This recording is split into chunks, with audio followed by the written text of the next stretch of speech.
absen 27. Saya dari kelas 11 IPS 3. Di sini saya akan menjelaskan tentang salah satu konflik dari Timur Tengah, yaitu Irak dan Iran.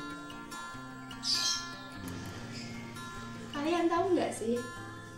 Dulu pada tahun 1980 terjadi sebuah peperangan antara Irak dan Iran.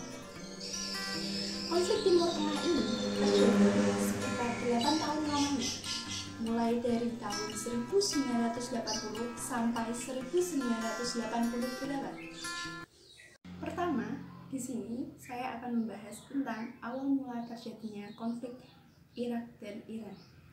Awal terjadinya ketegangan antara dua negara tersebut yaitu pada April 1980. Pada saat itu sedang berlangsung acara Konferensi Ekonomi Internasional yang diselenggarakan oleh Persatuan Mahasiswa Asia di Irak. Tiba-tiba saja sebuah bom meledak dan tentunya menggagal acara tersebut. Karena kejadian tersebut, Irak menganggap bahwa Iran sedang menantang untuk berperang.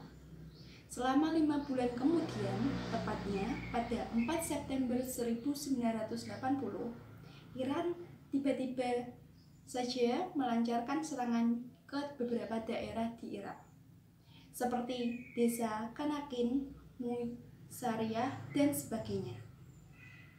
Kemudian, Irak tidak tinggal diam. Tidak sampai sebulan, tepatnya pada 22 September 1980, Irak mulai serangan beras. Irak mulai menghancurkan pusat-pusat persenjataan berat dan juga pelabuhan utama di Iran. Irak berhasil menduduki pulau Dum besar dan Dum kecil, atau wilayah sengketa kedua negara tersebut, yang sudah dikuasai oleh Iran selama ratusan tahun lamanya. Serangan ini kemudian dianggap sebagai kemenangan Irak. Akan tetapi, Iran tidak tinggal diam.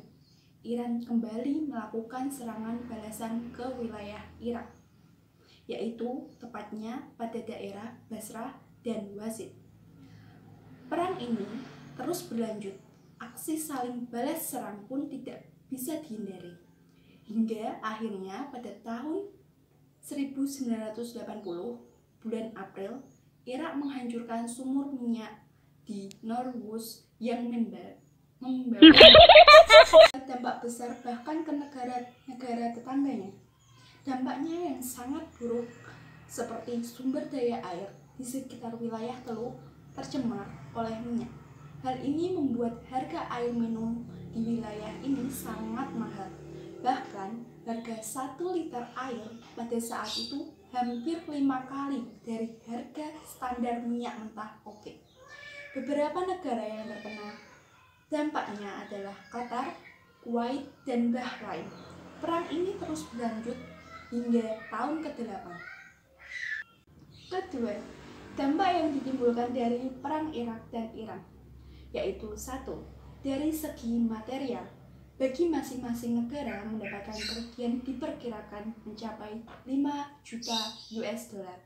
Sebagai akibatnya, pembangunan ekonomi menjadi terhambat, produksi minyak menurun drastis. 2. Harga air mineral jauh lebih mahal karena pada saat itu teluk yang berada di dua negara tersebut mengalami pencemaran air. Pada saat itu, harga 1 liter air hampir 5 kali lipat dari harga standar minyak mentah OPEC. Ketiga, kerugian lebih besar harus ditanggung oleh Irak karena selama perang, Irak lebih aktif dalam mencari pinjaman untuk menambah alutsista. Selain itu, kondisi dan kemampuan Irak setelah perang Teluk pun jauh di bawah keadaan sebelum perang Teluk. Ladang minyak dari kedua negara mengalami kerusakan. Untuk Irak, di daerah Kirkuk, Basrah, dan Fao, sedangkan untuk Iran mengalami kerusakan di Pulau Kar dan Abadan.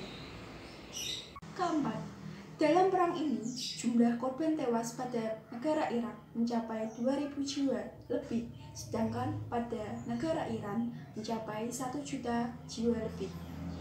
karena Iran lebih banyak mengorbankan tentaranya untuk berhadapan langsung dengan senjata musuh, dan itu belum termasuk ke dalam korban luka parah dan penyakit sindrom perang teluk. Kelima, setelah perang selesai, tak terjadi apapun perubahan pasca perang. Wilayah-wilayah yang menjadi bahan sengketa statusnya kembali seperti sebelum perang, dan batas kedua negara juga tidak berubah. Yang ketiga, peranan Indonesia dalam perang Irak dan Iran yaitu mengirimkan pasukan militer bernama KONGA atau Kontingen Garuda untuk mengamankan daerah-daerah di dua negara tersebut dan meredamkan konflik agar tidak terjadi secara berkelanjutan. Keempat, penanganan pada saat perang Irak dan Iran.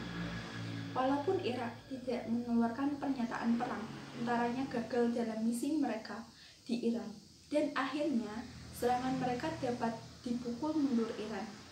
Walaupun PBB meminta agar adanya gencatan senjata, pertempuran tetap berlanjut sampai tanggal 20 Agustus 1988.